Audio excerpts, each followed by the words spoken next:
Welcome to the Divine Nothing. Well, welcome back, I guess.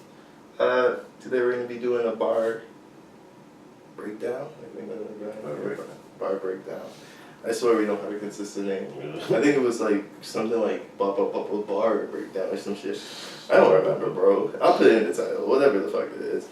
So anyway, we're going to be doing a bar breakdown today of Solo Reprise by Frank Ocean featuring Andre 3000. But in the Reprise, it's actually Andre 3000 just spitting.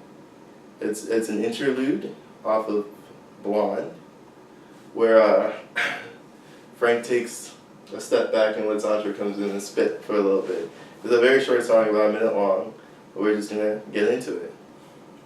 So in the intro he says, "Hey, hey, Sanam," and then he stops, which is with Andre 3000. Yeah. Yeah. That makes sense. So he's saying, "Hey, so now I think he doesn't want to define who he is, you know what I'm saying?" Mm-hmm. Pull up a little bit, all the way back there and shit.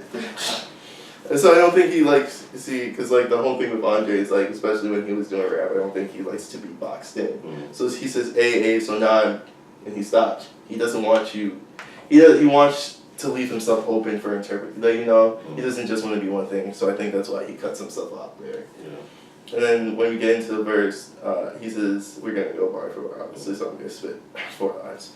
Solo that I can see under the skirt of an ant. Solo that I don't get high no more. When I Geronimo, I go, and solo my cup is rojo, my cholo, my friend. So this is a very short song, but layers. Yeah, like that solo motif is really cool. Just like, obviously the double entendre was solo, like being by yourself, and then solo being low. And also his cup being his friend. Right. So it's solo being himself, solo his cup, and then like, what is a rojo? Rojo is red. Oh, Spanish, so yeah. Okay, obviously my Spanish is trash. Yeah. So he says when I Geronimo, I just go eh. So obviously he's done so much in his career that even when he feels like he's jumping into something new, it's just like eh. It's just something to do. And then that ties into like even like the intro part, like and then it's like solo, I'm solo. Yeah. Oh yeah, solo, yeah, no, constant, and it's the repetition of it too. Solo that I can admit when I hear that another kid is shot by the poke away that ain't an event no more. Solo that no more high horses so hard to wear polo. I think that's like the line about, you know, having money or fame or whatever. And then like relating it to like people getting shot by the police. So it's like feeling bad about, you know, having this wealth or whatever, and then people are getting killed and it's not an event, but you're still like, yeah, but it feels like it almost doesn't affect you because of your level of money. But like at this point, he's like, I think he's at a point where he's so mellowed out that he can admit this, that he like this money, that he felt as though he was higher than other people. That at this point he acknowledges that bad things are happening. Like people are getting shot by the police and it's not an event. Like what's going on, guys? But the people that can change things don't care because they're on their high horses, if you will. You know what I'm saying? So that's why he feels guilt about this money. So that's why he says it's hard to wear polo. Ralph Lauren is a big brand. also people can afford it. Yeah. When I do, I cut the pony off. Now there's a hole once was a logo. How fitting. So low that I can give a fuck about what is trending. Try and cut down on my spending. Yeah, what do you feel? Pretty much the same thing. Like just like an extension of that. So it's like, you know, there's a hole where the logo was. So like that emptiness, whatever. Because like it doesn't matter anymore. Like the material is like, you know, he has all these material things, but people are still getting shot. People who look like him are still getting shot. So it's like, what does it mean? What's really cool is that it's a reference about him coming down off his high horse, like realizing now that he's just a regular person, and at the same time he's saying he also feels an emptiness. You know what I'm saying? Yeah. In himself. Because it's kind of ironic. He says how fitting that after I come down my high horse, I actually understand I'm not the shit. You know what I'm saying? And so low that I can fit it. This I love this repetition. So low. That I can give a fuck about it is trending. So Andre 3000 is all about doing what he thinks is cool. it's explanatory. Trying to cut down on my spending. Niggas gotta budget. Right. Budgeting is a major key. Shout out to DJ Khaled. Regardless of winning, instead of pretending and bending over backwards, over half of these hoes had work done, saying they want something real from a man. So even though he's making all this money, once again, going back to the previous line, he's gonna stop pretending like he's the shit, you know what I'm saying? And bending over backwards. You know, because you bend, like, once again, that's pretty straightforward, bending over backwards for a girl, trying to do whatever. And he's saying that he's stopping. Like, that's over. It's over. No more of that. Saying they want something from a man, we're from a man, just saying we being a real person. So, like, I think he's trying to get into how, like, women say, like, they want a real man, you know what I'm saying? And he's saying, like, he was bending over backwards trying to be a real man. But he's tired of doing that. He wants them to acknowledge that he's just trying to be a person. Like, he has emotions and feelings too, And a lot of women don't want to acknowledge that. You try to talk to a girl about, like, how you feel. And I think that a lot of guys feel that they try to, like, clown them. Like, but still they're not human. And I think that's what he's getting to. Like, he's not going to be with someone who's going to treat him that way. And then he's like a celebrity too, but he's also a person at the end of the day. Like, Yeah. He's Andre 3000 to the world, but he's still, like, an individual who has feelings and things like that. I hate when it's like this. I feel for you, and I don't know what it's like with a skirt on. So pardon me if pardon me if I'm being insensitive, but darling, this only works sense, right? Once again, he's saying that he's tired of being this larger than life person for anybody, regardless if it's a crowd or his girl. Yeah. He just wants to be a person.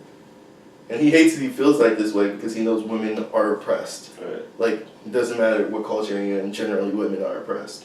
So he feels for them.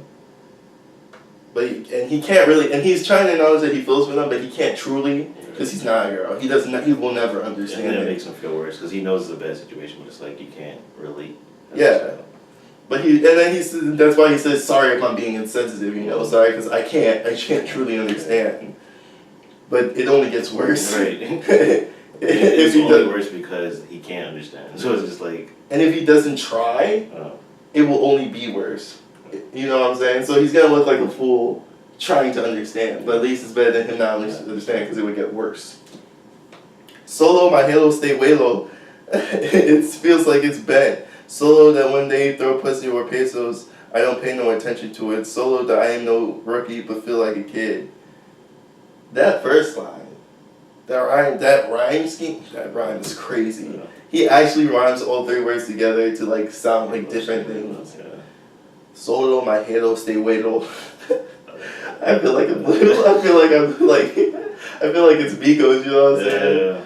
It's crazy. Well, that's a great bar right there. That's a great rhyme. The whole bar is great, but the line itself is great.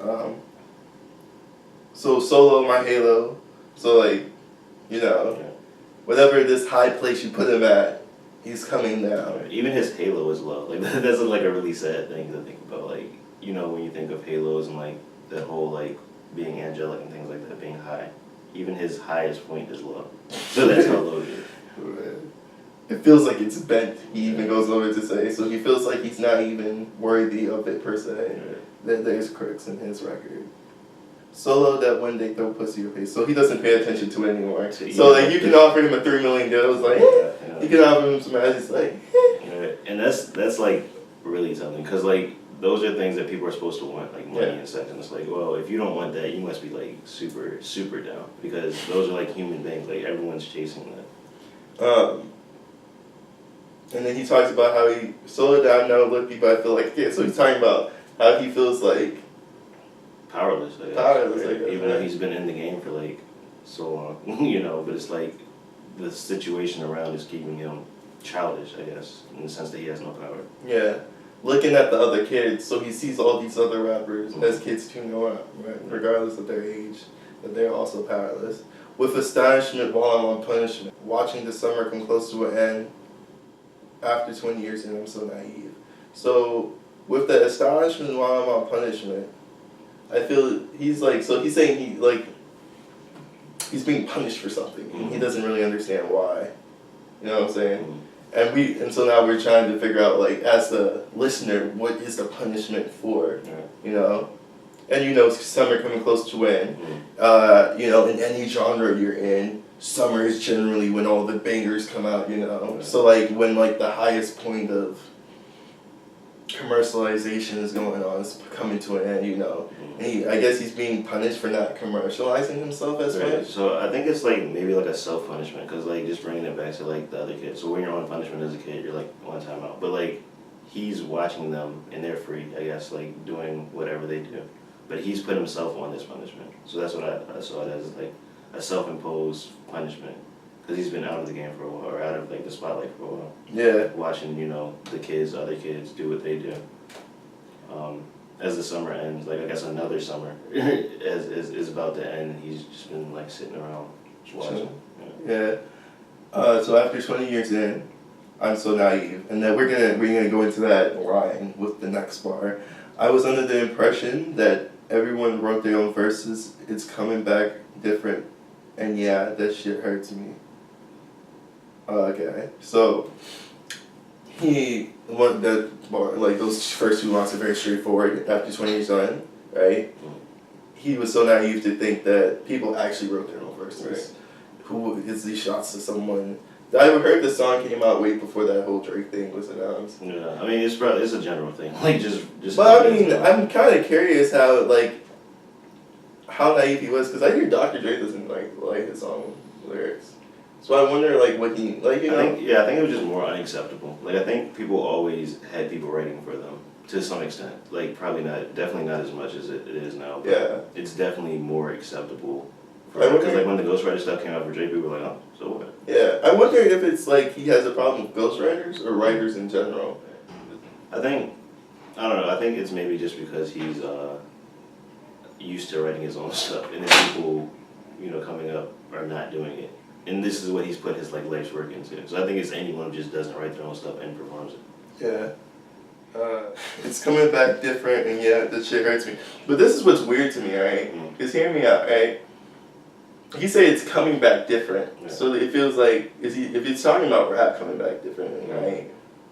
And so when he says that, I wonder what he means by that. Because, like, once again, you know, I'm pretty sure actually a lot of NWA had Ice Cube write their lyrics for him. Maybe. But, like, I don't know. I think maybe he's speaking more of like the ghostwriter phenomenon. That's like, and in the acceptability of it all. Like people know that rappers don't write their own stuff. Like if this was the past and people found out you didn't write your own stuff, that would be like a black mark on you. You'd be like blackballed, you know, because it's like, oh, he can't rap. But now it's like people who can't rap. And that must be a big thing. Like if you put your life into something and then people just do it, you know, with other people's help and then get on, it's like. It must make you feel some type of way. I'm humming, so he said, I'm humming and whistling to those not deserving. I've stumbled and lived every word. Was I just working way too hard? So he's not really, like, out to get any, so, like, he's not out to get anyone who's come up this way. You know what I'm saying? Yeah, like, it's just like him but he's considering his life, like, his path. It's like, did I have to work so hard? Because Andre 3000 would have been on. He's obviously a very talented rapper, but he could have gotten on way easier, you know, if he did stuff like that or just made like catchy music. That wasn't necessarily good musically. It was just like. Yeah, I think it's interesting. Because he said I'm stumbled and lived every word. So like, he's made mistakes in his lyrics, I guess. Mm-hmm. You know what I'm saying? But he's lived it. He's lived every single thing he spit. Right. So he's not faking. like a lot of people are like. You know, rapping about selling drugs, and he never did, never could. But you know, he's lived his reps, and it's like, you know, what was it for? If they were all gonna end up in the same place, and I don't think they are in the same place. I think in terms of fame, maybe, but then like, if you look at anyone, if you ask anyone who's like a better rapper, but actually no, even that, you would have people who say that Andre 3000 isn't that good of a rapper as compared to certain people who are popular now. Because people confuse popularity with like skill. So yeah, I get what he's saying. Like, yeah, Andre 3000 definitely is up there. He's definitely like top 5. But yeah, So, solo Reprise, it's a minute and like 15-second song. It's chock full of a lot. That whole album, Blonde, is amazing. Go listen to it. Check out the song. Tell me how you interpreted it. Let us know. And some more other bullshit we supposed to say. Yeah. Alright, have a blessed day. Hey, thanks for checking our video out. Please like, subscribe, and comment below to help our channel grow. We appreciate it. And now with that, Young Musa out!